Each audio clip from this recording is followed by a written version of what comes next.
la guerra del gas en octubre del 2003, nacionalizar los hidrocarburos.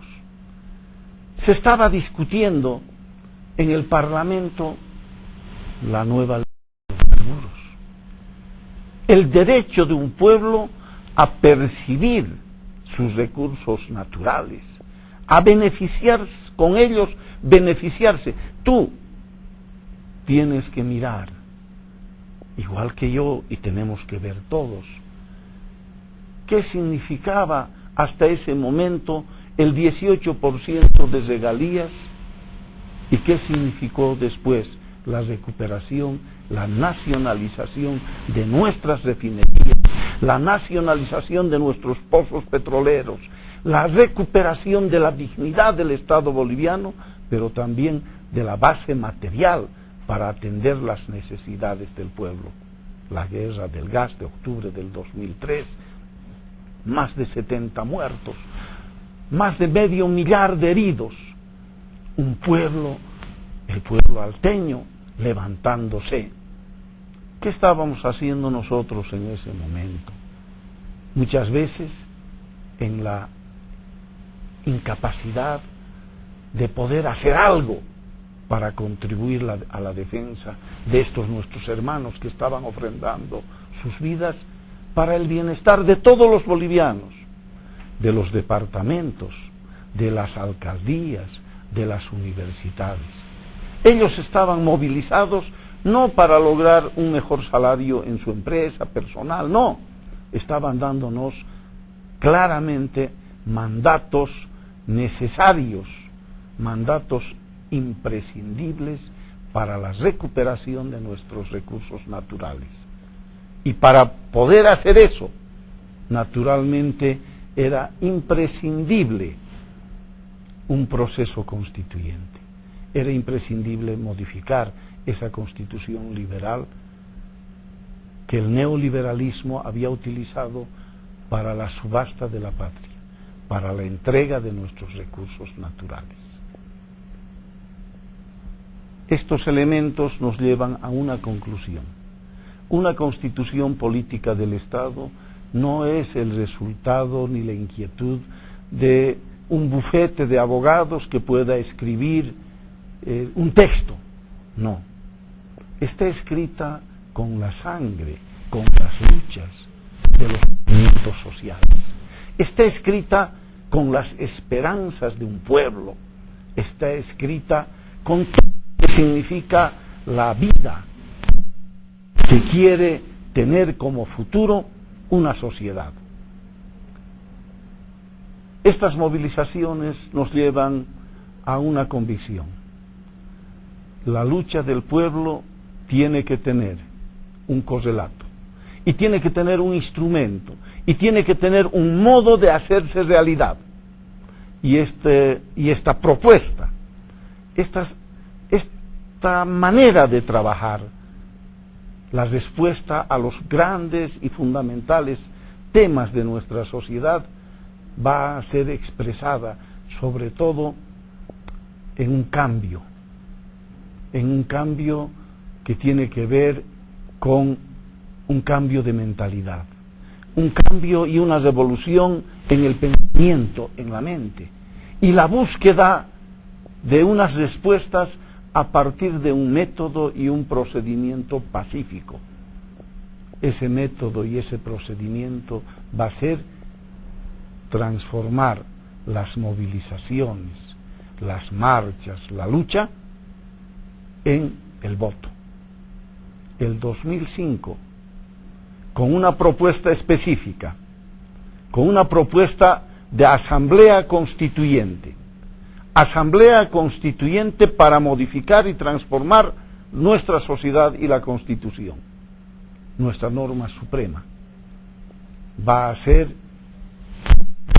el voto ya no por los partidos tradicionales, va a ser el voto con una propuesta clara, concreta, del instrumento por la soberanía de los pueblos. Y el triunfo del 2005 va a permitir la convocatoria a la Asamblea Constituyente, va a permitir proseguir, profundizar el proceso constituyente. Importante que podamos recordar. Primero, que una constitución no se escribe en un bufete, no se escribe en un equipo que se atribuya la responsabilidad de hacer aquello. Escribe nuestro propio pueblo. Eso y esa convocatoria va a permitir que la Asamblea Constituyente dialogue, debata, delibere y nos permita un texto adecuado. Pero además,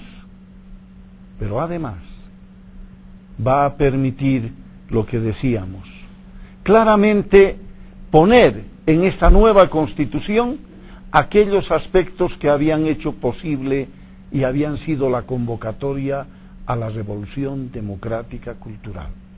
Una democracia que puede ser, sobre todo, asumida por el pueblo. Una democracia que va a permitir organizar nuestra vida en sociedad. Va a permitir una nueva constitución para la organización funcional y territorial del Estado, cuyo núcleo esencial es la vida y los derechos y deberes fundamentales, juntamente con todas las demás instituciones constitucionales, van a formar parte de esta respuesta. Por eso es importante que tú, que nos has permitido y has abierto la ventana para poder contribuir en nuestra formación y contribuir a la formación de nuestra sociedad, hagamos algunas lecturas específicas. ¿Cómo está organizada la sociedad boliviana? ¿Cuál es la organización funcional? Es decir, ¿cómo está organizado el legislativo? ¿Cómo está organizado el ejecutivo? El legislativo, ¿qué se llama? Asamblea, ¿no? Asamblea legislativa.